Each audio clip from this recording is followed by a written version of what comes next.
ಆತ್ಮೀಯ ಬಂಧುಗಳೇ, ಶ್ರೀಮದ್ ಭಾಗವತಂ ಸ್ಕಂದ 3 ಭಾಗ 2 ಅಧ್ಯಾಯ 19 ದಾನವ ಹಿರಣ್ಯಾಕ್ಷನ ಸಂಹಾರ. ಇದರಿಂದ ಇವತ್ತು 33ನೇ ಶ್ಲೋಕವನ್ನು ತಿಳ್ಕೊಳ್ಳೋಣ. ಶ್ಲೋಕ 33. ಸೂತ ಉವಾಚ ಇತಿ ಕೌಶಾರವಾಖ್ಯಾತಾಮಾಶ್ರುತ್ಯ ಭಗವತ್ ಕಥಾಂ ಕ್ಷತ್ತಾನಂದಂ ಪರಂ ಲೇಭೆ ಮಹಾಭಾಗವತೋ ದ್ವಿಜ. ಅನುವಾದ. ಶ್ರೀ ಸೂತ ಮುನಿಗಳು ಮುಂದುವರಿಸಿದರು. ಪ್ರಿಯ ಬ್ರಾಹ್ಮಣರೇ, ಭಗವಂತನ ಶ್ರೇಷ್ಠ ಭಕ್ತನಾದ ಕ್ಷತ್ತ ಅಂದರೆ ವಿದುರ, ಕೌಶಾರವ ಅಂದರೆ ಮೈತ್ರೇಯ ಇವರ ಅಧಿಕೃತ ಮೂಲದಿಂದ ದೇವೋತ್ತಮ ಪರಮಪುರುಷನ ಲೀಲೆಗಳ ವರ್ಣನೆಯನ್ನು ಕೇಳಿ ಅಲೌಕಿಕ ಆನಂದವನ್ನು ಅನುಭವಿಸಿದನು. ಅವನು ತುಂಬ ಪ್ರಸನ್ನನಾದನು. ಇದು ಶ್ಲೋಕ ಮತ್ತು ಅದರ ಅನುವಾದ. ಈಗ ಭಾವಾರ್ಥದ ಮೂಲಕ ನಾವು ಇದರ ಅರ್ಥವನ್ನು ತಿಳ್ಕೊಳ್ಳೋದಕ್ಕೆ ಪ್ರಯತ್ನ ಮಾಡೋಣ. ಹೋದ ಭಾಗದಲ್ಲಿ ನಾವೇನು ತಿಳ್ಕೊಂಡ್ವಿ? ಮೈತ್ರೇಯರು ಹೇಳ್ತಾರೆ, ಪ್ರಿಯ ವಿದುರ, ಆ ಭಗವಂತನ ಆದಿವರಾಹ ಅವತಾರವನ್ನು ನಾನು ನಿನಗೆ ವರ್ಣನೆ ಮಾಡಿ ಹೇಳಿದ್ದೀನಿ. ಅಷ್ಟೇ ಅಲ್ಲದೆ ಅವನು ಮಹಾಯುದ್ಧದಲ್ಲಿ ಅಪೂರ್ವ ಶಕ್ತಿಯ ದಾನವನನ್ನ ಕೇವಲ ಒಂದು ಆಟ ಆಡುವಂತಹ ಒಂದು ಆಟಿಕೆಯ ಥರ ಸುಲಭವಾಗಿ ಸಂಹಾರ ಮಾಡಿದ್ದನ್ನು ಕೂಡ ನಾನು ವರ್ಣನೆ ಮಾಡಿದ್ದೀನಿ. ನನ್ನ ಸದ್ಗುರುಗಳಿಂದ ನಾನು ಅಧಿಕೃತವಾಗಿ ಹೇಗೆ ಕೇಳಿದಿನೋ ಅದೇ ರೀತಿ ನಾನು ನಿನಗೆ ವರ್ಣನೆ ಮಾಡಿ ಹೇಳಿದ್ದೀನಿ ಅಂತಂದ್ಬಿಟ್ಟು ಹೇಳಿದ್ದನ್ನು ತಿಳ್ಕೊಂಡ್ವಿ. ಈಗ ಮುಂದುವರೆದು ಹೇಳ್ತಾರೆ, ಶ್ರೀ ಸೂತ ಮುನಿಗಳು ಮುಂದುವರಿಸ್ತಾರೆ. ಪ್ರಿಯ ಬ್ರಾಹ್ಮಣರೇ, ಭಗವಂತನ ಶ್ರೇಷ್ಠ ಭಕ್ತನಾದಂತಹ ವಿದುರ ಮೈತ್ರೇಯರ ಅಧಿಕೃತ ಮೂಲದಿಂದ ಆ ಭಗವಂತನ ಲೀಲೆಗಳಿದೆಯಲ್ಲ ಅದರ ವರ್ಣನೆಯನ್ನು ಕೇಳಿ ಅಲೌಕಿಕವಾದ ಆನಂದವನ್ನು ಅನುಭವಿಸ್ತಾನೆ. ಅವನು ತುಂಬಾನೇ ಪ್ರಸನ್ನನಾಗ್ತಾನೆ ಅಂತ ಹೇಳ್ತಾರೆ. ಈಗ ಭಾವಾರ್ಥದಲ್ಲಿ ಗುರುಗಳು ಇದರ ಬಗ್ಗೆ ಏನು ಹೇಳಿದ್ದಾರೆ ಅಂತ ತಿಳ್ಕೊಳ್ಳೋಣ. ಭಗವಂತನ ಲೀಲೆಗಳ ಶ್ರವಣದಿಂದ ಅಲೌಕಿಕ ಸಂತಸವನ್ನು ಸಾಧಿಸಲು ಬಯಸುವವರು ಇಲ್ಲಿ ವರ್ಣಿಸಲಾದಂತೆ ಅಧಿಕೃತ ಮೂಲದಿಂದ ಶ್ರವಣ ಮಾಡಲೇಬೇಕು. ಮೈತ್ರೇಯರು ಈ ನಿರೂಪಣೆಯನ್ನು ತಮ್ಮ ಸದ್ಗುರುವಿನಿಂದ ಕೇಳಿದ್ದರು. ವಿದುರನೂ ಮೈತ್ರೇಯರಿಂದ ಕೇಳಿಸಿಕೊಂಡನು. ಸದ್ಗುರುವಿನಿಂದ ಕೇಳಿದ್ದನ್ನೆಲ್ಲ ನಿರೂಪಿಸುವುದರಿಂದಲೇ ಆತನು ಅಧಿಕೃತನೆನಿಸುತ್ತಾನೆ. ಸದ್ಗುರುವನ್ನು ಸ್ವೀಕರಿಸದಿದ್ದವನು ಅಧಿಕೃತನೆನಿಸಲಾರ. ಇದನ್ನು ಇಲ್ಲಿ ಸ್ಪಷ್ಟವಾಗಿ ವಿವರಿಸಲಾಗಿದೆ. ನೋಡಿ, ನಾವು ಆಧ್ಯಾತ್ಮಿಕದಲ್ಲಿ ಮುಂದುವರಿಬೇಕು ಅಂತಂದರೆ ಕೆಲವೊಂದು ವಿಚಾರಗಳನ್ನು ನಾವು ತುಂಬ ಸೀರಿಯಸ್ ಆಗಿ ತಗೋಬೇಕು. ಅಂದರೆ ಗುರುಗಳು ಏನೆಲ್ಲ ಇಲ್ಲಿ ರೂಲ್ಸ್ ಆ್ಯಂಡ್ ರೆಗ್ಯುಲೇಷನ್ಸ್ ಹೇಳ್ತಾರೋ, ಕೆಲವೊಂದು ತಿಳುವಳಿಕೆಯ ಮಾತುಗಳನ್ನು ಹೇಳಿರ್ತಾರೆ, ಕೆಲವೊಂದು ವಿಚಾರಗಳನ್ನು ಮತ್ತೆ ಯಾವ ರೀತಿ ಮಾಡಿದಾಗ ನಾವು ಆಧ್ಯಾತ್ಮಿಕದಲ್ಲಿ ಮುಂದುವರಿಯೋದಕ್ಕೆ ಸಾಧ್ಯ ಆಗುತ್ತೆ ಅಂತೆಲ್ಲ ಹೇಳ್ತಾ ಇರ್ತಾರೆ. ಅದನ್ನು ನಾವು ಸರಿಯಾದ ರೀತಿಯಲ್ಲಿ ಕೇಳಿಸ್ಕೊಳ್ಬೇಕು, ಅದನ್ನು ನಮ್ಮ ಜೀವನದಲ್ಲಿ ಅಳವಡಿಸ್ಕೋಬೇಕು. ನೋಡಿ, ಇಲ್ಲಿ ಭಗವಂತನ ಲೀಲೆಗಳ ಶ್ರವಣ ಮಾತ್ರದಿಂದ ಅದರಿಂದ ನಮಗೆ ಅಲೌಕಿಕವಾದಂತಹ ಸಂತೋಷ ಸಿಗಬೇಕು ಅಂತಂದ್ರೆ ನಾವು ಭಗವಂತನ ಲೀಲೆಗಳ ಶ್ರವಣವನ್ನ ಮಾಡಬೇಕು. ಅದು ಕೂಡ ಅಧಿಕೃತ ಮೂಲದಿಂದ ಮಾಡಿದಾಗ. ಅಂದ್ರೆ ಯಾರೋ ದಾರಿಲಿ ಹೋಗೋರು ಹೇಳ್ತಾರಲ್ವಾ, ಅಥವಾ ಅವರು ಅದಕ್ಕೆ ಅರ್ಹರಾಗಿರೋದೇ ಇಲ್ಲ ಆದರೂ ಕೂಡ ಅವ್ರು ಹೇಳ್ತಾರಲ್ಲ, ಅಂಥವ್ರಿಂದ ಅಲ್ಲ. ಅಧಿಕೃತ ಮೂಲದಿಂದ ಬಂದಿರುವಂಥ ವಿಚಾರಗಳನ್ನ ಯಾರು ಹೇಳ್ತಾರೋ ಅವರಿಂದ ಶ್ರವಣ ಮಾಡಬೇಕು. ಇಲ್ಲಿ ಮೈತ್ರೇಯರು ತಮ್ಮ ಸದ್ಗುರುವಿನಿಂದ ಏನು ಕೇಳಿದ್ರೋ ಅದನ್ನ ಇಲ್ಲಿ ಹೇಳ್ತಾ ಇದ್ದಾರೆ. ವಿದುರ ಕೂಡ ಮೈತ್ರೇಯರಿಂದ ಅದನ್ನ ಕೇಳಿಸ್ಕೊಳ್ತಾನೆ. ಅಂದ್ರೆ ಸದ್ಗುರುವಿನಿಂದ ಕೇಳಿರೋದಿರುತ್ತಲ್ಲ ಅದನ್ನೇ ನಾವು ಹೇಳಬೇಕಾಗುತ್ತೆ. ಆಗ ಅವನು ಅಧಿಕೃತ ಅಂತ ಅನ್ನಿಸ್ಕೊಳ್ತಾನೆ. ಯಾಕಂದ್ರೆ ಅವನದೇನು ಅಲ್ಲಿ ಹಾಕ್ತಾ ಇಲ್ಲ, ತನ್ನ ಗುರು ಏನು ಹೇಳಿರ್ತಾನೋ ಅದೇ ವಿಷಯವನ್ನ ಅಲ್ಲಿ ಹೇಳುವಂಥದ್ದು.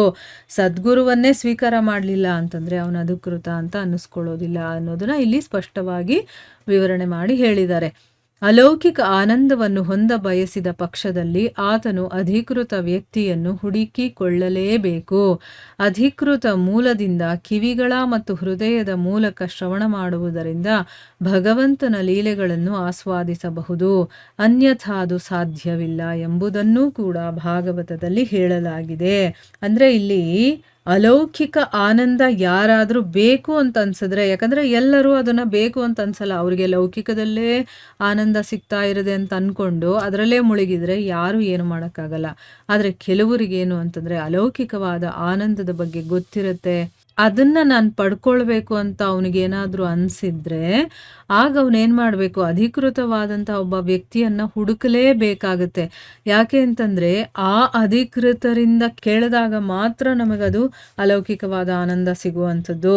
ಅಧಿಕೃತ ಮೂಲದಿಂದ ಕಿವಿಗಳ ಮತ್ತು ಹೃದಯದ ಮೂಲಕ ಶ್ರವಣ ಮಾಡುವುದರಿಂದ ಭಗವಂತನ ಲೀಲೆಗಳನ್ನು ಆಸ್ವಾದಿಸಬಹುದು. ಅನ್ಯಥಾ ಅದು ಸಾಧ್ಯವಿಲ್ಲ ಎಂಬುದನ್ನೂ ಕೂಡ ಭಾಗವತದಲ್ಲಿ ಹೇಳಲಾಗಿದೆ. ಆದ್ದರಿಂದ ಭಕ್ತನಲ್ಲದವನ ಬಾಯಿಯಿಂದ ಭಗವಂತನ ವ್ಯಕ್ತಿತ್ವವನ್ನು ಕುರಿತು ಏನನ್ನೂ ಕೇಳಬಾರದೆಂದು ಸನಾತನ ಗೋಸ್ವಾಮಿಯವರು ವಿಶೇಷವಾಗಿ ಎಚ್ಚರಿಸಿದ್ದಾರೆ. ನೋಡಿ, ಅಧಿಕೃತ ಮೂಲದಿಂದಾನೇ ಕೇಳಬೇಕು. ಅದು ಕೇಳೋದು ಹೇಗೆ? ಕಿವಿಗಳ ಮೂಲಕ, ಹೃದಯದ ಮೂಲಕ. ಇದು ಹೊಸ ವಿಚಾರ ಅಲ್ವಾ? ಕಿವಿಗಳಿಂದ ಕೇಳೋದನ್ನ ನಮಗ್ ಗೊತ್ತಿದೆ, ಆದ್ರೆ ಹೃದಯದ ಮೂಲಕ ಕೂಡ ಕೇಳ್ಬೋದಾ? ಹೌದು. ನಾವು ಏನು ಕೇಳ್ತೀವೋ ಅದು ಹೃದಯಕ್ಕೆ ನಾಟಬೇಕು, ಅದಕ್ಕೂ ಗೊತ್ತಾಗ್ಬೇಕು, ಅದು ಕೇಳಿಸ್ಕೋಬೇಕು. ಆಗಲೇ ನಮ್ಮಲ್ಲಿ ಭಾವ, ಪ್ರೀತಿ ಅನ್ನೋದೆಲ್ಲ ಜಾಗೃತವಾಗೋದು. ಅದಕ್ಕೋಸ್ಕರನೇ ಕಿವಿಗಳ ಮತ್ತು ಹೃದಯದ ಮೂಲಕ ಎಲ್ಲಿಂದ ಕೇಳಿಸ್ಕೋಬೇಕು? ಅಧಿಕೃತ ಮೂಲದಿಂದ ಕೇಳಿಸ್ಕೊಳ್ಬೇಕು. ಆ ರೀತಿ ಮಾಡೋದ್ರಿಂದ ಭಗವಂತನ ಲೀಲೆಗಳನ್ನು ನಾವು ಆಸ್ವಾದಿಸಬಹುದು. ಇಲ್ಲ ಅಂತಂದ್ರೆ ಇಲ್ಲ ಅನ್ನೋದನ್ನ ಭಾಗವತದಲ್ಲಿ ಕೂಡ ಹೇಳಿದೆ. ಅದಕ್ಕೋಸ್ಕರನೇ ಭಕ್ತನಲ್ಲದೆ ಇರುವಂಥವನ ಬಾಯಿಯಿಂದ ಭಗವಂತನ ವ್ಯಕ್ತಿತ್ವವನ್ನ ನಾವು ಯಾವತ್ತೂ ಕೇಳಬಾರದು ಅಂತ ಸನಾತನ ಗೋಸ್ವಾಮಿಯವರು ಎಚ್ಚರಿಕೆಯನ್ನ ಕೊಟ್ಟಿದ್ದಾರೆ. ಈಗ ನಾವು ಎಷ್ಟೋ ಸರಿ ಕೇಳಿರ್ತೀವಿ, ಆದರೆ ನಮಗೆ ಆನಂದದ ಅನುಭವನೇ ಆಗಿರೋದಿಲ್ಲ. ಯಾಕೆ? ನಾವು ಸರಿಯಾದ ರೀತಿಯಲ್ಲಿ ಕೇಳಿಸ್ಕೊಳ್ತಾ ಇಲ್ಲ. ಮತ್ತು ಹೇಳೋರು ಎಂಥವ್ರು ಇರ್ತಾರೆ ಅನ್ನೋದು ಕೂಡ ತುಂಬ ಇಂಪಾರ್ಟೆಂಟು. ಅಧಿಕೃತರಾಗಿದ್ದರೆ ಮಾತ್ರ. ಮತ್ತೆ ಭಕ್ತ ಆಗಿರ್ಬೇಕು ಅವನು ಫಸ್ಟು. ಯಾಕೆ? ಭಗವಂತನನ್ನ ಪ್ರೀತಿಸೋರನ್ನ ಭಕ್ತರು ಅಂತ ಹೇಳೋದಲ್ವಾ? ಅವನನ್ನ ಪ್ರೀತಿಸದೆ ಅವನ ವಿಷಯವಾಗಿ ಹೇಳೋರು ನಿಜವಾಗ್ಲೂ ಅದರಿಂದ ನಮಗೆ ಏನೂ ಚೇಂಜಸ್ ಆಗೋದಿಲ್ಲ. ಅದೇ ಭಕ್ತರ ಬಾಯಿಂದ ಕೇಳಿದಾಗ ನಮಗೆಲ್ಲವೂ ಸಿಗುತ್ತೆ. ಅದಕ್ಕೆ ಇಲ್ಲಿ ಭಕ್ತರಲ್ಲದವರ ಬಾಯಿಂದ ನಾವು ಭಗವಂತನ ಬಗ್ಗೆ ಕೇಳಬಾರದು ಅಂತ ಸನಾತನ ಗೋಸ್ವಾಮಿಯವರು ಎಚ್ಚರಿಕೆಯನ್ನು ಕೊಟ್ಟಿದ್ದಾರೆ. ಭಕ್ತರಲ್ಲದವರನ್ನು ಸರ್ಪಗಳಂತೆ ಇರುವವರೆಂದು ಪರಿಗಣಿಸಲಾಗಿದೆ. ಸರ್ಪದ ಸ್ಪರ್ಶದಿಂದ ಹಾಲು ವಿಷವಾಗುತ್ತದೆ. ಅಂತೆಯೇ ಭಗವಂತನ ಲೀಲೆಗಳ ನಿರೂಪಣೆಯು ಶುದ್ಧ ಹಾಲಿನಂತಿದ್ದರೂ ಸರ್ಪದಂತಹ ಭಕ್ತರಲ್ಲದವರು ನಿರ್ವಹಿಸಿದಾಗ ಅದು ವಿಷಪೂರಿತವಾಗುತ್ತದೆ. ಅದು ಅಲೌಕಿಕ ಆನಂದದಲ್ಲಿ ಪರಿಣಾಮಕಾರಿ ಆಗದಿರುವುದಷ್ಟೇ ಅಲ್ಲ, ಅಪಾಯಕಾರಿ ಕೂಡ ಆಗಿರುತ್ತದೆ. ನೋಡಿ, ಈಗ ಭಕ್ತರಿಂದಾನೇ ಕೇಳಿ ತಿಳ್ಕೋಬೇಕು ಅಂತಂದ್ರು.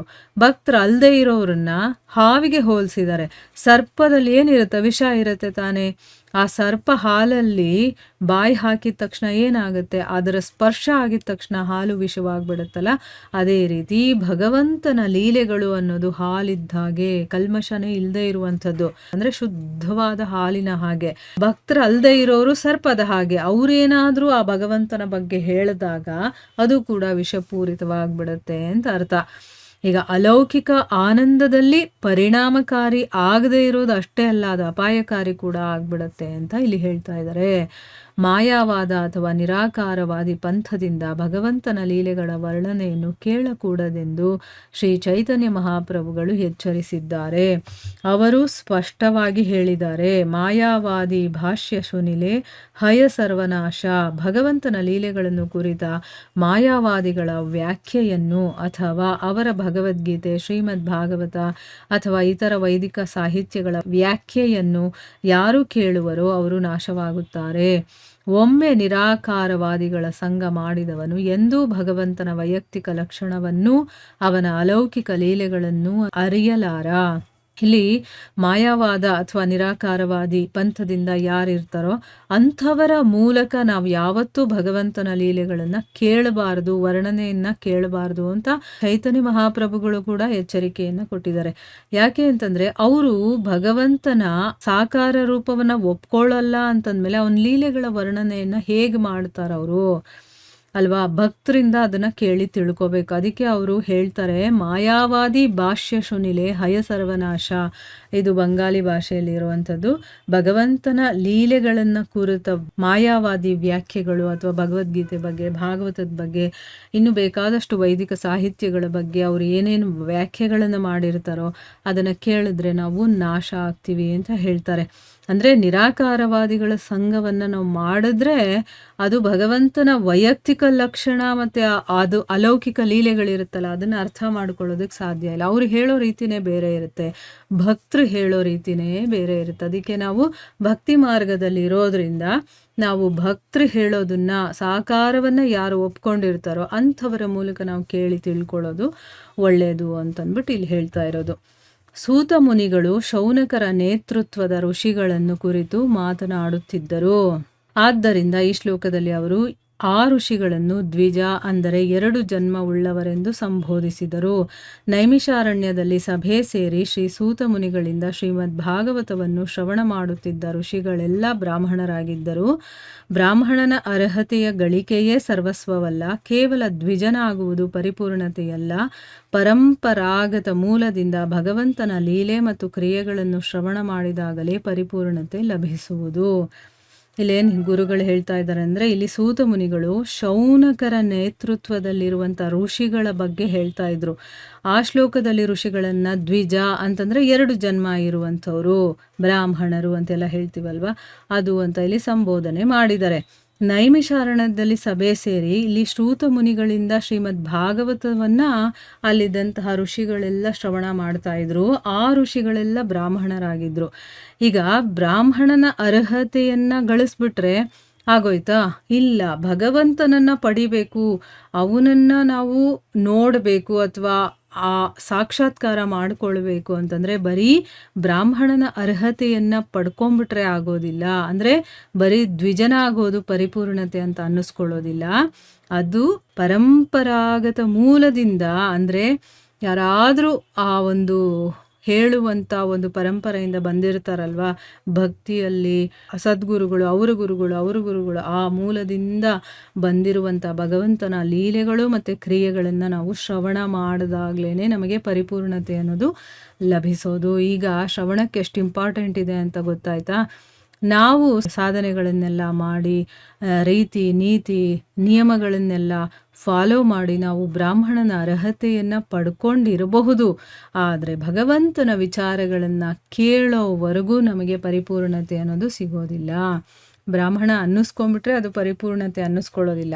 ಭಗವಂತನ ವಿಚಾರಗಳನ್ನು ಕೇಳ್ತಾ ಕೇಳ್ತಾ ಕೇಳ್ತಾ ಕೇಳ್ತಾ ಕೇಳ್ತಾ ಏನಾಗುತ್ತೆ, ಅವನಲ್ಲಿ ಪ್ರೀತಿ, ಶ್ರದ್ಧೆ, ಆಸಕ್ತಿ, ವಿಶ್ವಾಸ ಇದೆಲ್ಲ ಜಾಸ್ತಿ ಆಗ್ತಾ ಹೋಗುತ್ತೆ.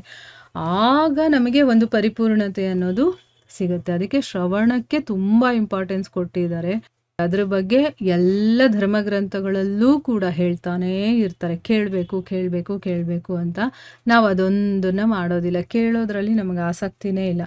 ಅದಕ್ಕೆ ನಾವು ಮಾಡ್ತಾ ಇರುವ ಸಾಧನೆಯಲ್ಲಿ ನಾವು ಮುಂದೆ ಹೋಗೋದಕ್ಕೆ ಸಾಧ್ಯ ಆಗ್ತಾ ಇಲ್ಲ. ಅದರಿಂದ ಶ್ರವಣಕ್ಕೆ ತುಂಬ ಇಂಪಾರ್ಟೆಂಟ್ ಕೊಟ್ಟು ನಾವು ಕೇಳಿಸ್ಕೊಳ್ಳುವಂಥ ಪ್ರಯತ್ನ ಮಾಡೋಣ ಅಂತ ಹೇಳ್ತಾ ಇಲ್ಲಿಗೆ ನಾವು ನಿಲ್ಲಿಸೋಣ. ಹರೇ ಕೃಷ್ಣ.